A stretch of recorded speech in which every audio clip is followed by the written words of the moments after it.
Welcome to episode 2 of Conditioning an Unfit Horse. As you guys know, this is Isaac, who is our star of the show. He is, if you've watched episode 1, you kind of know his story, but I will briefly recap. This is my personal jumper. He took a long break while I was pregnant and raising my now 2-year-old. He did get some work, but not anything consistent and not anything that keeps him in shape. Currently, he is living out in the pasture, which does have a pretty decent incline on both sides of kind of the crest. And he is getting that hill work and walk work on his own. However, he is starting back into work, and we are starting just lightly on the lunge. As of right now, he has had a couple weeks of light lunge work just on the flat, like walk, trot, canter, a little bit of some fitness exercises. Go back to part 1 to kind of see all of those exercises in more detail. And now, after we've had a couple weeks, he's a little bit fitter. We are ready to start some pull work. So we are going to continue with just having him on a regular lunge line, lunge whip, and then just his normal flat nylon halter. He is not at a point where I feel like I need to put him in the bridle. I'm not rigging him up yet. We are just going to start working on some of those joints and start working on kind of a little bit more lengthy work. Okay, so what we're going to be doing is I have 3 trot poles, and then I have 1 canter pole, and there's just a very basic 3 trot poles just straight through and 1 single canter pole. What I'm looking for on him is that when he goes through the poles, he's just staying regular and he's maintaining his pace. I'm not super concerned about where he steps right now. He's very, very well schooled in poles, so he will kind of figure it out. You'll kind of see it. In the sense of, I had just pulled him out of the pasture. The warm-up that we would do would be just a light walk, trot, canter, both directions, asking him to kind of go forward and come back and listen to those transition cues. Now he has already done that, so we're going to go ahead and get right onto the poles. First, what I'm going to do is I am going to send him out.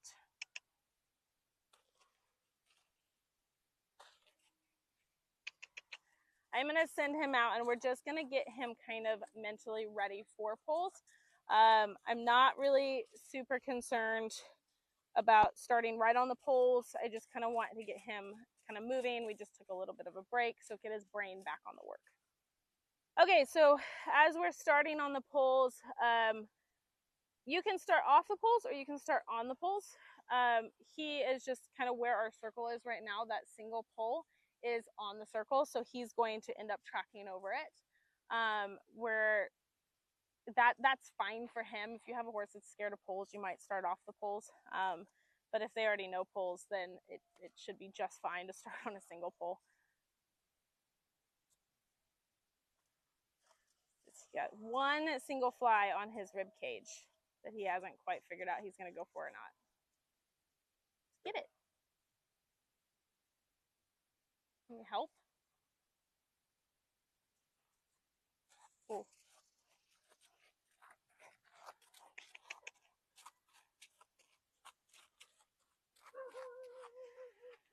So what I want in the beginning is just to work on that single pole.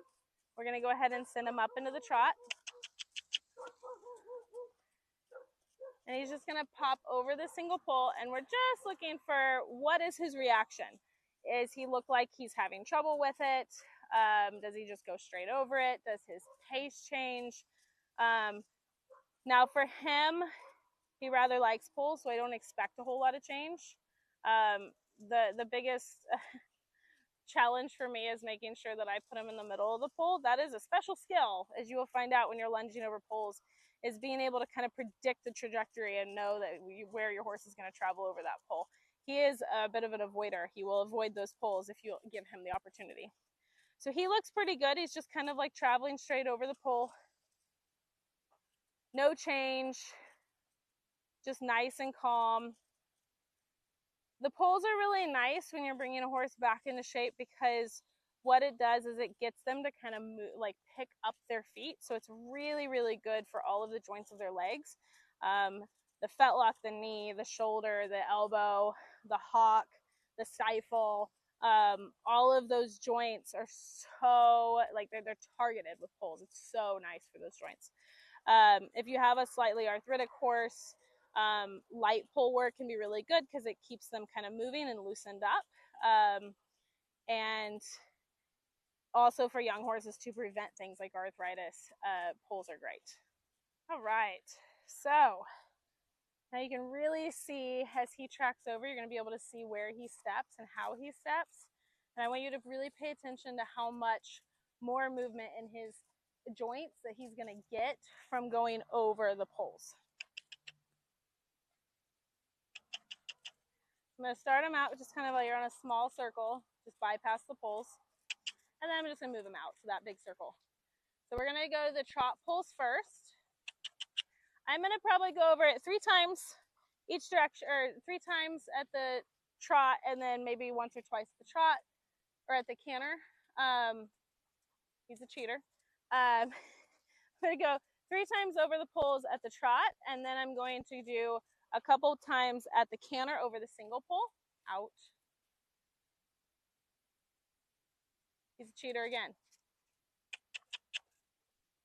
So when you have a horse that's a little bit of a cheater, what you can do, get a little closer to them, and you're going to walk with them. So I'm going to send him out right here to get him to the middle of those poles, just like that. And then I'm just going to stay walking with him so I can kind of dictate a little bit more of where he's going and what track he's taking. So these poles, their normal trot poles are about 4.5 feet apart. You can adjust those depending on the horse you have. If I have a smaller horse with a smaller stride, I'm going to ask him to, I'm going to set those poles a little smaller. He's got a pretty giant stride, especially on the lunge line. So I don't really want him to have short steps. I want him to really stride out. One rule of thumb, when you have a horse that is kind of a large strided horse, you will notice that they will have a larger stride on the lunge line, just kind of account for that. You know, set your poles a little bit bigger. Good. Just letting him warm up over that pole. What I'm looking for on the canter is that he stays consistent in his pace. So as he canters, he goes 3, 2, 1, 3, 2, 1, 3, 2, 1, 3, 2, 1, 3, 2, 1, 3, 2, 1. Good. And trot. Cool. So I'm looking for that consistency in his pace. So when he goes over that canter pole, he meets it in a decent stride. And having that little count is so helpful. I do it when I'm riding. I do it on the lunge line. It just helps a horse that maybe doesn't want to stay on pace. It helps them stay on pace. Okay, so now we're going to change directions. And I'm going to do the exact same thing on this side before I go into the exercise that I want to do with him. We're going to send him up into the trot. Send him out. This time I'm going to stay kind of with him just to keep him from cheating again. And say out. And send him right to the center. Mistakes will happen on the lunge line. They will kick the poles around. They will make a mess of things. It is perfectly okay. That's just them figuring it out. And it's important that they figure it out, because the last thing you want to do is have a horse that's so micromanaged on the lunge that they get under saddle and over poles that if you don't micromanage, you can get yourself into quite a situation. So they have to be able to think, and they have to be able to look at the poles and figure out where they are going and where they're going to put their feet. The poles, the jumps, that is the horse's job, not the rider's job. Canter. So same thing. 3, 2, 1, 3, 2, 1, 3, 2, 1, 3, 2, 1, 3, 2, 1, 2, 1, 3, 2, 1, 3, 2, 1, 3, 2, 1, 3, 2, 1, 3, 2, 1, 3, 2, 1, 3, 2, 1, 3, 2, 1. Good. And ooh. Okay. So That is just a nice little warm up. You can stop right there, or you can continue on and do a little exercise. So what the exercise I'm gonna do, he doesn't wanna walk, so we're just gonna stay trotting. The exercise I wanna do is once through the trot poles, once over the canter pole. Once through the trot poles and working on those transitions. So I'm gonna canter here. Immediately, 3, 2, 1, 3, 2, 1, 3, 2, 1, 3, 2, 1, and trot. Ooh. And trot. Ooh. Good. I'm just going to start walking with him again to get him back over to the trot poles. Good. And canter. Now, he is really bad about anticipating, so I don't want to do this exercise too much, like just enough to work on the anticipation, not enough to make it worse. Good. And trot. Ooh. And how I know that the anticipation is starting to become a problem is he'll try to canter immediately after the poles. So as long as he's listening, canter, then that is, we can kind of keep going, but I don't really want to do it more than 3 times anyway. And trot. Easy. Another thing you can do about anticipation, if your horse is really bad, is just ask for the canter in different spots. And walk. Good boy. All right, and then we're just gonna very quickly swap directions.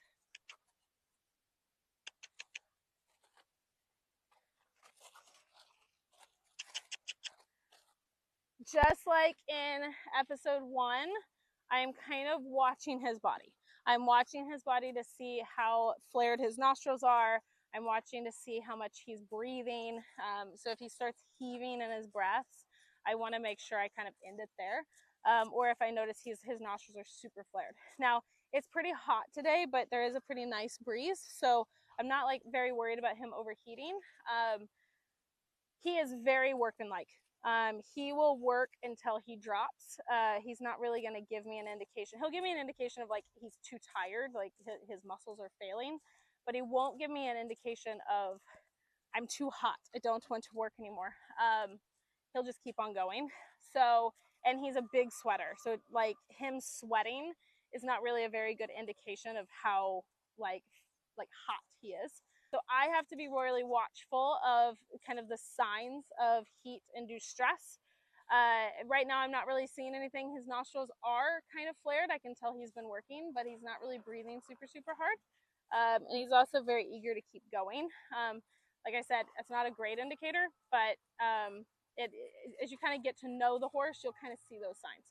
I am letting him walk for just a minute, just to kind of get some of that stress and those levels kind of down back to not resting, but somewhere close to resting. And then we'll start that work again. Horses, it's the same as when you're working on your own conditioning. It's really good to bring their respiratory rates, heart rate, breathing, like all of those respiratory and cardio rates, bring them up to a kind of a stressful, like a lightly stressful state. And then you let them rest and bring them back down. And then you lift them up again, and then you let them come back down. And doing that for the horse helps to increase the stamina in your horse and increase the strength. They function better. They function more efficiently. But you do have to make sure you do bring those levels down. Don't just keep them in high activity. All right, so he's starting to lose his focus. So we're going to go ahead and start again. So exactly the same thing. We're going to trot the 3 poles, canter the single pole, trot the 3 poles, and canter the single pole. So I'm going to let him out a little bit, still staying close enough that I can keep him where I need him.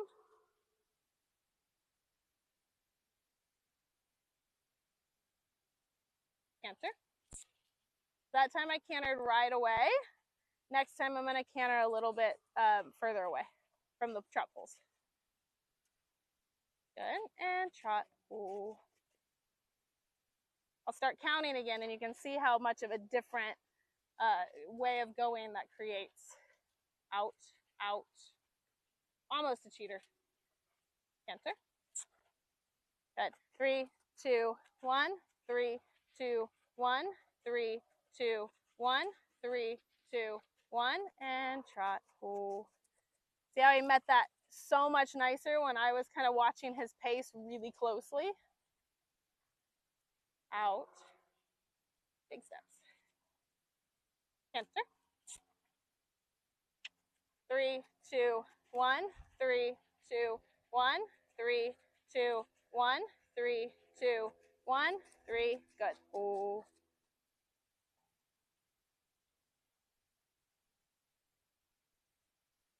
Out.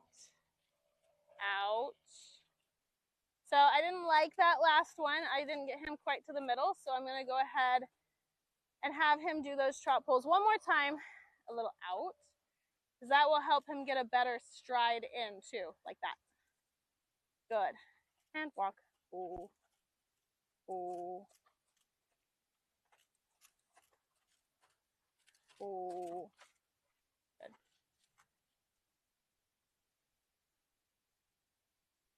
So as for a cool out, mainly what you want to do is just walk. Sometimes I kind of randomly put him over poles just to kind of keep his brain kind of working and functioning. Sometimes I do more of like a straight line walk on the lunge like this, where you just keep them kind of straight, you tell them out and you walk with them. I kind of sit at their shoulder. Sometimes I do something like that. If they're really hot and really sweaty, I try to just walk for a short time and then immediately go hose them off. Do what's best for you, your climate, your horse, but you still want to do, even if you're lunging, you still want to give them a cool out. It's just really good for their bodies and really good for their brains to have that kind of downtime. So that was it for episode 2. Stay tuned for episode 3. We're going to kind of get a little bit more complicated with the poles. As for Isaac, we're going to probably stick with staying either just straight lunging, walk, trot, canter without poles, and then sprinkle poles in for about a week.